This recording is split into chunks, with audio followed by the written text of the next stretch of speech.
जब देश के स्वाभिमान की बात आती है तो सैनिकों का या देशवासियों का खून खौलने लगता है। गांठ बांधना, अच्छी तरह याद करना। जो बच्चे अध्यापकों द्वारा दी गई शिक्षा को गांठ बांध लेते हैं उन्हें सदैव सफलता मिलती है। गले पड़ना, जबरदस्ती पीछे पड़ना। स्वार्थी व्यक्ति गले पड़कर अपना काम करवा लेते हैं। गड़े मुर्दे उखाड़ना, बीती बातों को ले बैठना। मनुष्य को गड़े मुर्दे नहीं उखाड़ना चाहिए क्योंकि उससे कोई लाभ नहीं होता। घी के दिए जलाना, अत्यधिक प्रसन्न होना। धोनी के मैच जीतने पर परिवार वालों ने घी के दिए जलाए। घुटने टेकना, हार मान लेना। टीपू सुल्तान के सामने अंग्रेजों ने घुटने टेक दिए। अब हम देखते हैं लोकोक्ति। तो लोकोक्ति जो शब्द है वो दो शब्दों से मिलके बना है। लोक अर्थात संसार, उक्ति अर्थात कथन या बात। इसको हम परिभाषा के तौर ऐसे कर सकते हैं कि लोगों के द्वारा कही गई उक्ति या बात ये सामान्य भाषा में भी हो सकती है या प्रचलित भाषा में भी हो सकती है। तो ऐसी बात जो लोगों के द्वारा कही जाती है उसे हम लोकोक्ति कहते हैं। इन उक्तियों में कहीं न कहीं सच्चाई अवश्य होती है। लोकोक्तियां पूर्ण वाक्य होती है। जिस तरह से मुहावरे वाक्य के अंश होते हैं वह पूर्ण वाक्य नहीं होते हैं, उसके विपरीत लोकोक्तियां जो होती है वो पूर्ण वाक्य होती है, वाक्य का अंश नहीं। वाक्य में प्रयुक्त होने पर भी इनमें कोई परिवर्तन नहीं आता, अर्थात ये जिस प्रकार से कही जाती है उसी प्रकार से उनका प्रयोग वाक्य में किया जाता है। इनका प्रयोग स्वतंत्र रूप से भी किया जा सकता है। तो ये लोकोक्तियों की विशेषताएं हैं। अब हम देखेंगे कुछ ऐसी लोकोक्तियां जो प्रचलित रूप से प्रयोग में ली जाती है। पहली जो है वो है अंधेर नगरी चौपट राजा, मतलब सब काम अस्त व्यस्त होना। सरकारी कार्यालय में कोई भी व्यक्ति सुचारू रूप से कार्य नहीं करता, उच्च अधिकारी भी भ्रष्ट है। इस कार्यालय में तो अंधेर नगरी चौपट राजा की कहावत सिद्ध होती है। आ बैल मुझे मार, जानबूझकर मुसीबत मोल लेना। रास्ते में दो बदमाश लड़ रहे थे, मैंने उन्हें छुड़ाने की कोशिश की तो दोनों मेरे ऊपर ही टूट पड़े। आजकल किसी के झगड़े में बोलना तो आ बैल मुझे मार की तरह है, अर्थात जानबूझकर मुसीबत मोल लेने जैसा है।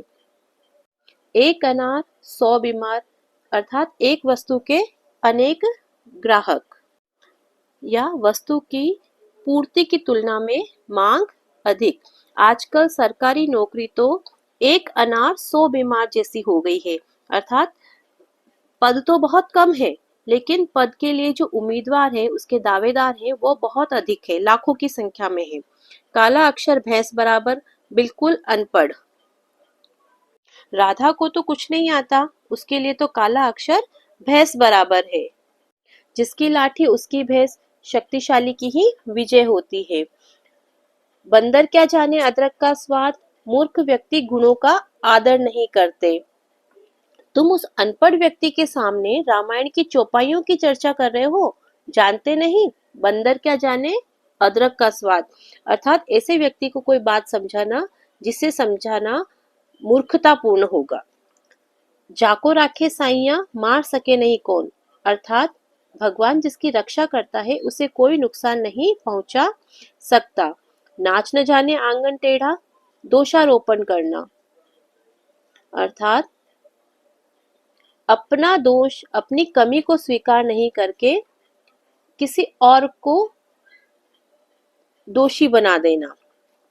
राम को लिखना नहीं आया तो उसने कहा कि पेन सही से नहीं चलती या लेखनी सही से नहीं चलती, तो वहां पर वो राम क्या कर रहा है, लेखनी पर दोषारोपण कर रहा है। तो वहां नाच न जाने आंगन टेढ़ा की कहावत सिद्ध होती है। ना नो मन तेल होगा, ना राधा नाचेगी, असंभव सी प्रतीत होने वाली बात। श्याम ने विवाह के लिए दहेज में एक कार की मांग की। तो अब श्याम को विवाह नहीं करना है तो उसने क्या करा, कार की मांग की, अर्थात ना नोमन तेल होगा ना राधा नाचेगी। मतलब यदि माता पिता गरीब है तो लड़की के माता पिता कार नहीं दे पाएंगे, और नहीं दे पाएंगे तो विवाह नहीं होगा। तो इस तरह से बहाना बनाकर शाम ने अपने विवाह को टाल दिया। तो यहाँ पर ये कहावत सिद्ध होती है, ना नो मन तेल होगा, न राधा नाचेगी, अर्थात असंभव सी प्रतीत होने वाली बात है। आंख का अंधा गांठ का पूरा, मूर्ख किंतु धनवान। अनिल के पास कोई खास अक्ल नहीं है, फिर भी उसकी फैक्ट्री से उसको खूब आमदनी हो रही है। यह तो वही बात है कि आंख का अंधा गांठ का पूरा, मूर्ख किंतु धनवान। सो चूहे खाकर बिल्ली चली गंगा स्नान को, अर्थात दुष्ट व्यक्ति दुष्टता करने के बाद साधुता अर्थात अच्छा होने का जब दिखावा करता है तो हम कहते हैं सो चूहे खाकर बिल्ली चली गंगा स्नान को। अंधों में काना राजा, कुशासन और अजागरूक जनता। या हम इसको इस तरह से भी कह सकते हैं कि अज्ञानियों में अल्पज्ञ अर्थात थोड़े ज्ञान वाला भी बुद्धिमान माना जाता है। अनपढ़ गांव वालों के बीच पटवारी परम विद्वान माना जाता है। सच में अंधों में काना राजा। अंधे के हाथ बटेर लगना, अयोग्य व्यक्ति को अधिकार मिलना, अर्थात बिना मेहनत के बिना परिश्रम के ही उपलब्धि हासिल हो जाना। थोड़े से परिश्रम करने पर ही उसे अत्यधिक धन का लाभ हो गया। ये तो वही बात हुई कि अंधे के हाथ बटेर लग गई। हाथ कंगन को आरसी क्या, अर्थात प्रत्यक्ष को प्रमाण की जरूरत नहीं होती। यदि हम इसका वाक्य प्रयोग करेंगे तो इस तरह से, जंगलों में इस समय भी लकड़ियां काटी जा रही है। आप हमारे साथ अभी चलिए और देख लीजिए। हाथ कंगन को आरसी क्या, अर्थात सत्य या प्रत्यक्ष को प्रमाण की आवश्यकता या जरूरत नहीं होती।